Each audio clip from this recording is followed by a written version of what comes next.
Good morning. This is the Wisdom of Solomon, chapter 17.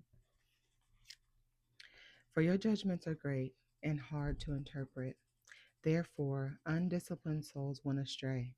For when lawless men had supposed that they had a holy nation in their power, they, prisoners of darkness and bound in the fetters of a long night, kept close beneath their roofs, lie in exile from the eternal providence.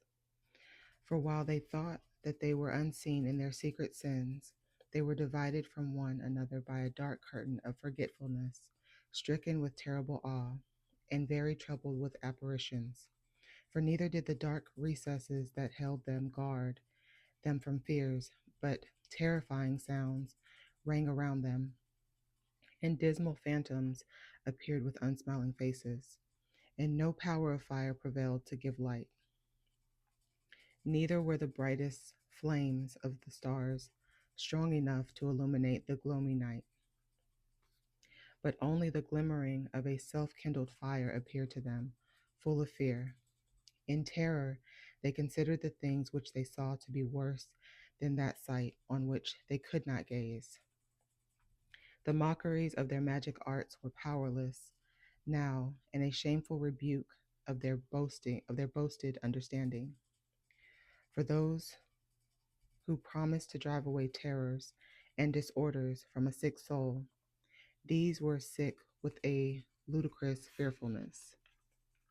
For even if no troubling thing frighted them, yet, scared with the creeping of the vermin and hissing of serpents, they perished trembling in fear, refusing even to look at the air, which could not be escaped on any side.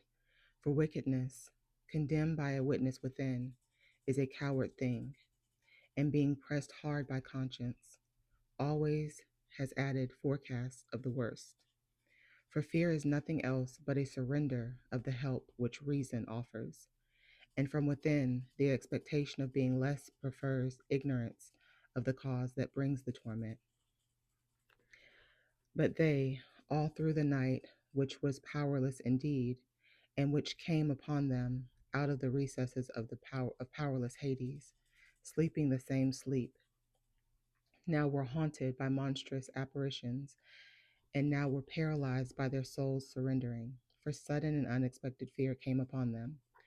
So then, whoever it might be, sinking down in his place, was kept captive, shut up in that prison which was not barred by iron. For whether he was a farmer or a shepherd, or a laborer whose toils were in the wilderness, he was overtaken and endured that inescapable sentence. For they were all bound with one chain of darkness, whether there was a whistling wind or a melodious sound of birds among the spreading branches, or a measured fall of water running violently, or a harsh crashing of rocks hurled down, or the swift course of animals bounding along unseen, or the voice of wild beasts harshly roaring, or an echo rebounding from the hollows of the mountains. All these things paralyzed them with terror. For the whole world was illuminated with clear light and was occupied with unhindered works, while over them alone was spread a heavy night, an image of the darkness that should afterward receive them, but to themselves they were heavier than darkness.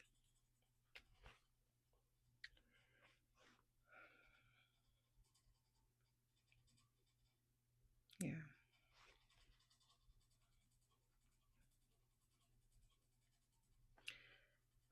Be blessed.